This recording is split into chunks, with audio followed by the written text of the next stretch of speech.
జీవనాడు 23లో భాగంగా శ్రీశ్రీ సాహిత్య పరామర్శ కార్యక్రమంలో శ్రీశ్రీ సినీ గీతాలు పాడబోయి భారతీయుడా 4వ భాగం ప్రస్తుతం ప్రసారం చేయబోతున్నాం. వ్యాఖ్యాత జీవన్. ఆకాశ వీధిలో అందాల జాబిలి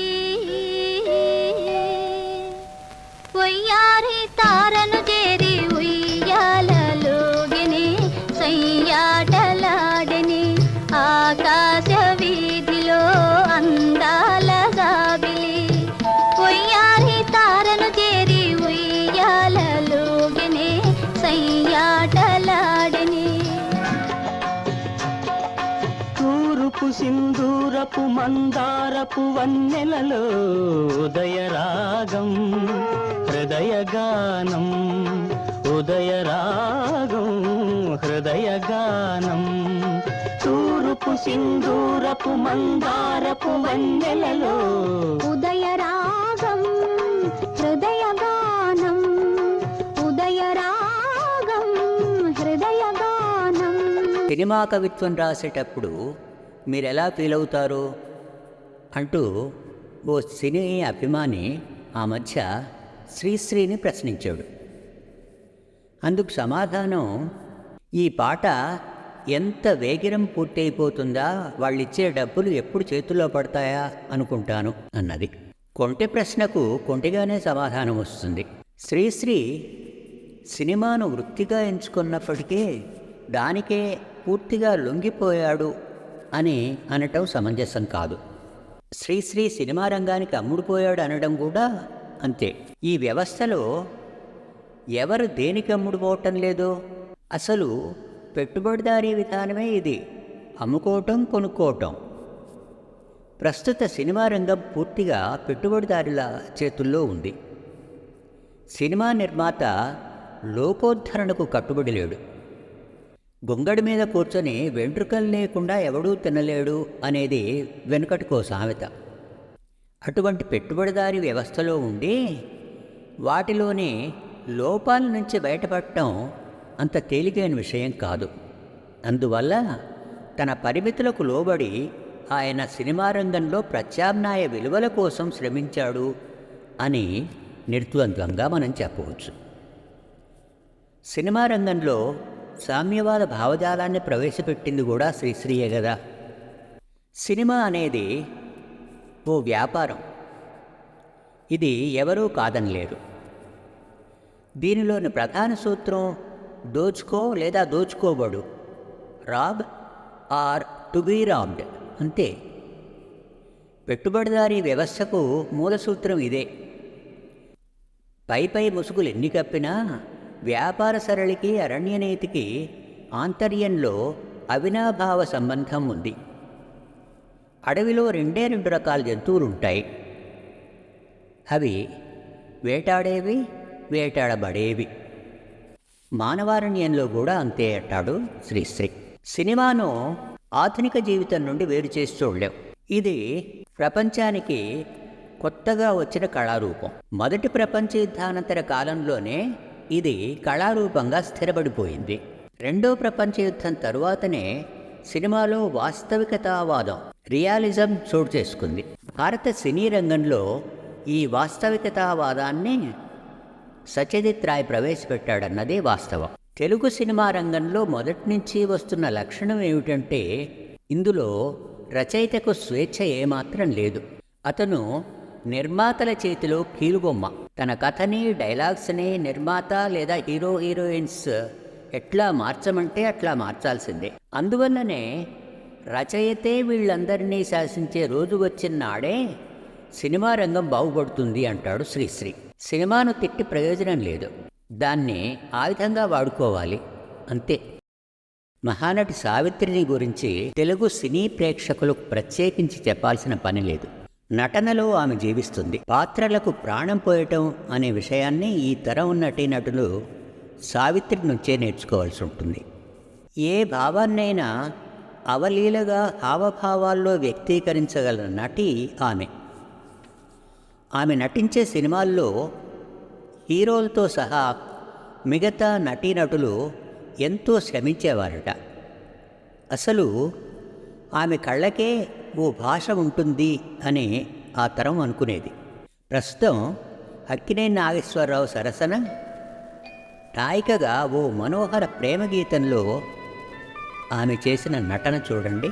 మాంగళ్య బలం అనే ఈ చిత్రానికి సుశీల ఘంటసాల శ్రావ్యంగా ఆలపించిన యువళ గీతం అది. ఓ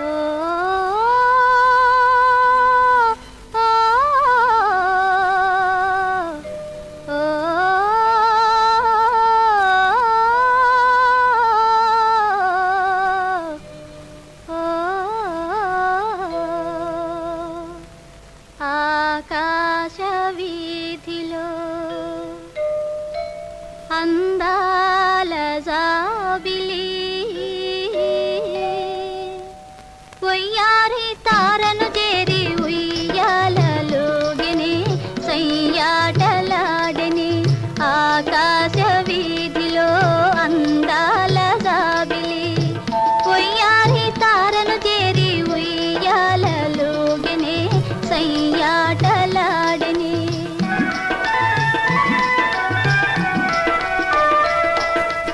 ఆకాశ వీధిలో అందాల జాబిలి ఒయ్యారి తారను చేరి ఉయ్యాలలోగని సయ్యాటలాడని.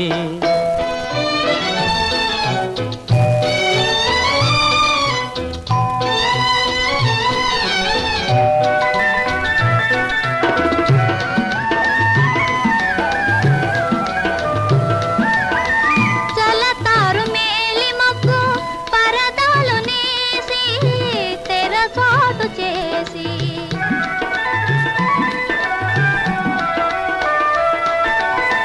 పలుమారు దాగి దాగి పంతాలు పోయి పందాలు వేసి అందాల చందమామ దొంగటలాడని దోబూచులాడని ఆకాశ వీధిలో అందాల జాబిలి ఒయ్యారి తారను చేరి ఉయ్యాలలోగని సయ్యాటలాడని. ఆ ఓ ఆ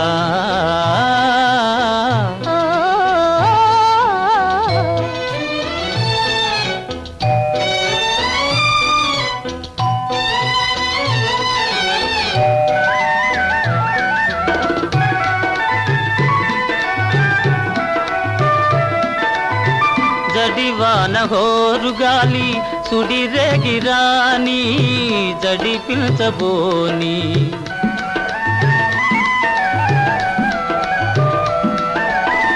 కలకాలము నీవే నేనని పలు బాసలాడి చెలికెంత చేరి అందాల చందమామ అనురాగం చాటని నయగారం చేసిని.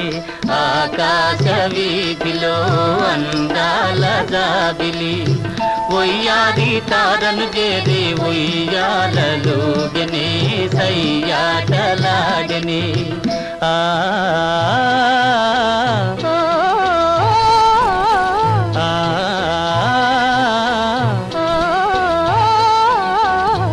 ఇక్కడే శ్రీశ్రీ చెప్పిన ఓ ఆసక్తికర విశేషాన్ని చూడండి.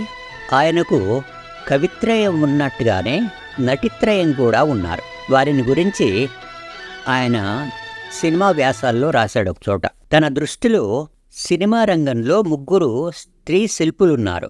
రాయిని ఉలితో కొడుతూ అందమైన శిల్పాన్ని సృష్టిస్తారు. కేవలం ఒక చిన్న ఓరచూపుతో, కనుబొమ ముడితో, పెదవి కదలికతో, చిరునవ్వుతో, తల తిప్పడంతో ఎలాంటి భావాన్నైనా ప్రదర్శించగల ఆ ముగ్గురు స్త్రీ శిల్పుల్లో ఇద్దరు మన తెలుగువారు కావటం యావత్తు భారతదేశం గర్వించదగ్గ విషయం. మన సినిమా రంగంలోని ఆ మహిళా శిల్పులు వీరే. ఆ ముగ్గురు జి వరలక్ష్మి, సావిత్రి, హిందీ నటి మీనాకుమారి. ఉషోదయాన మంత్రమంత్రంగా సాగే చిరుగాలిలా మరో గీతాన్ని మనకు అందించాడు శ్రీశ్రీ. అదే మనుషులు మారాలి చిత్రంలోని తూరుపు సింధూరపు మందారపు అంటూ సాగే పాట. రూపు సింధూరపు మందారపు వన్నెలలో ఉదయరాగం హృదయగానం, ఉదయరాగం హృదయగానం. తూరుపు సింధూరపు మందారపు వన్నెలలో ఉదయరాగం హృదయగానం, ఉదయరాగం హృదయగానం.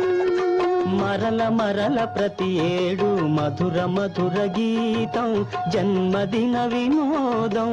మరల మరల ప్రతి ఏడు మధుర మధుర గీతం జన్మదిన వినోదం. తూరపు సింధూరపు మందారపు వన్నెలలో ఉదయరాగం హృదయగానం, ఉదయరాగం హృదయగానం.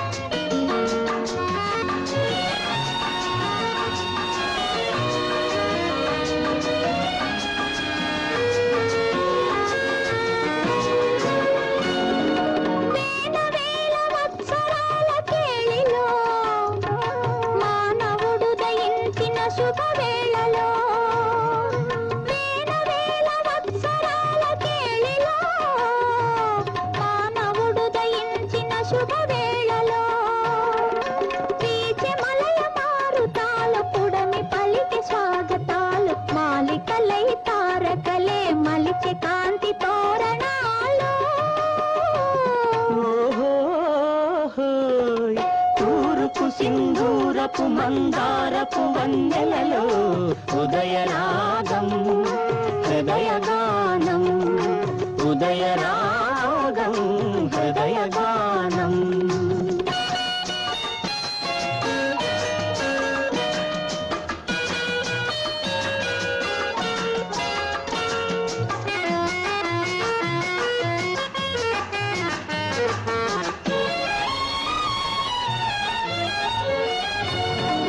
వలపులోన పులకరించు కన్నులతో చెలిని చేరి పలుకరించు మగవారు, మనసులోన పరిమళించు వెన్నెలతో ప్రియుని చూచి పరవశించే ప్రియురాలు.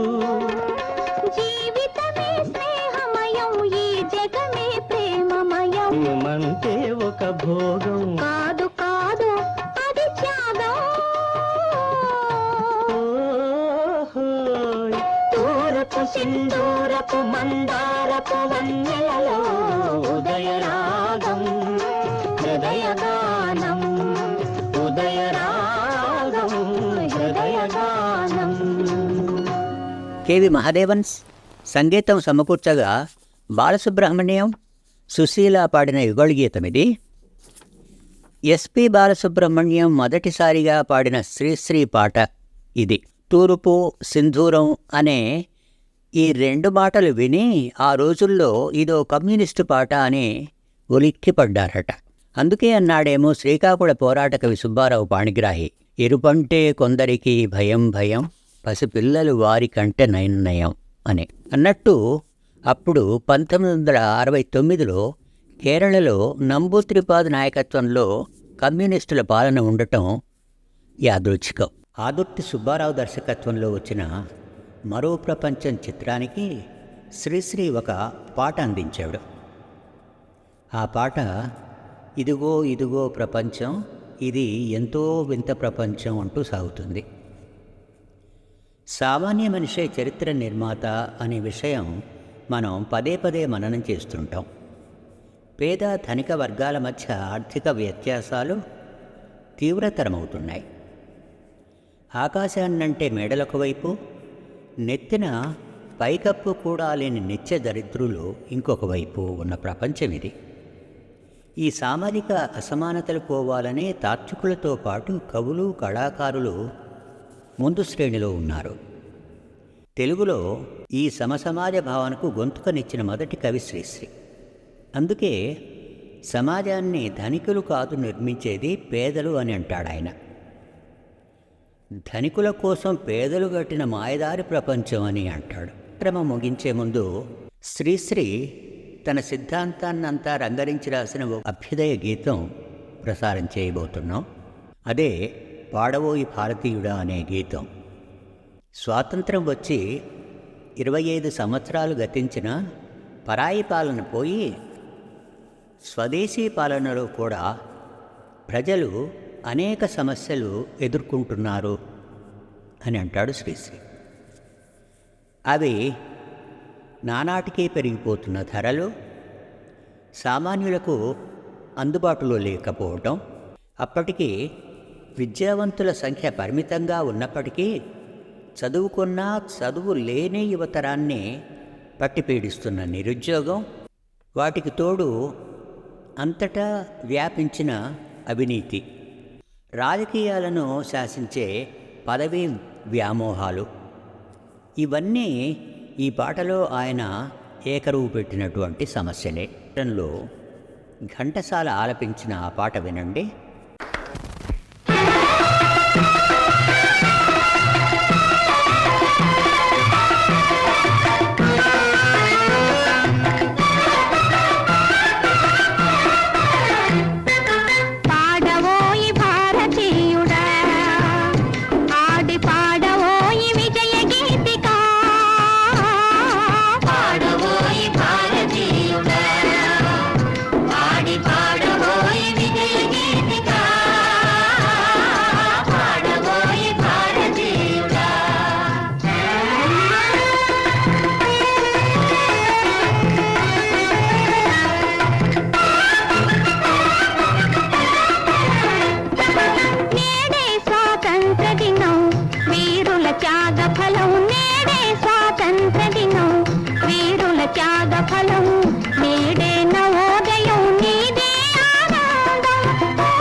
సభలే చేసి సంబరపడగానే సరిపోదోయి.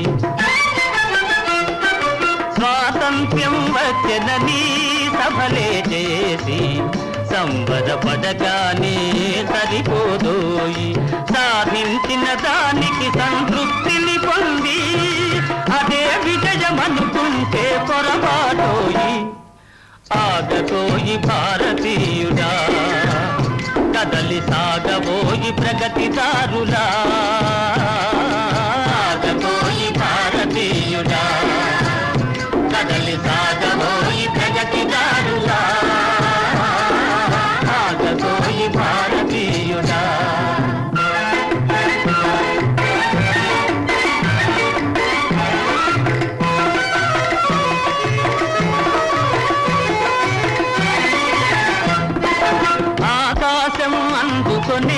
ధరలొక వైపు, అదుపులేని నిరుద్యోగం ఇంకొక వైపు. అందుకునే ధరలొక వైపు, అదుపులేని నిరుద్యోగం ఇంకొక వైపు. అవినీతి బంధు ప్రీతి చీకటి బజారు, అలముకొంద నీ దేశం ఎటు దిగజారు. కాంతబోయి నేటి దుస్థితి, ఎదిరించబోయి పరిస్థితి. కాంతబోయి నేటి దుస్థితి, ఎదిరించబోయి పరిస్థితి.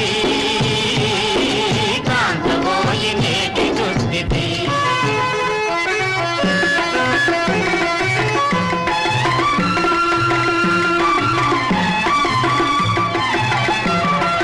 పదవి వ్యామోహాలు, కులమత భేదాలు, భాషా ద్వేషాలు చెలరేగే నేడు.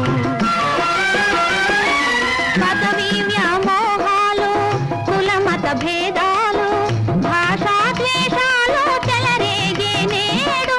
ప్రతి మనిషి మరియ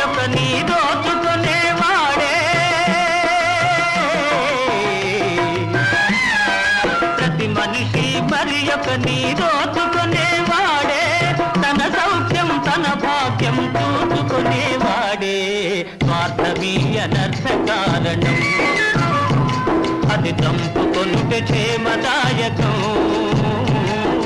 స్వాత్మని అనర్థ కారణం అది తంపుకొనుట క్షేమదాయకం స్వాత్మని అనర్థ కారణం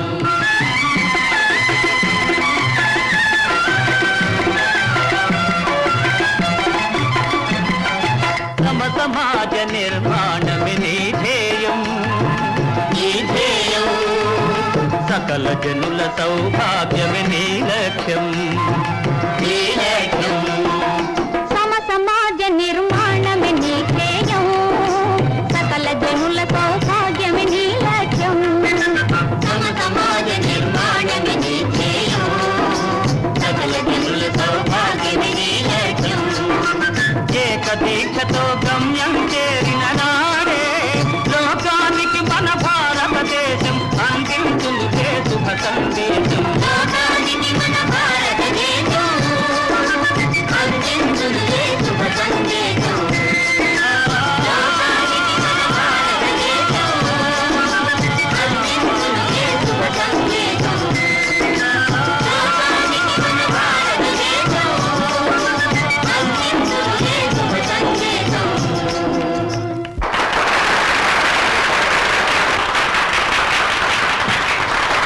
ఇప్పుడు విన్న పాట ఇటీవల రాసినట్టుగానే లేదు.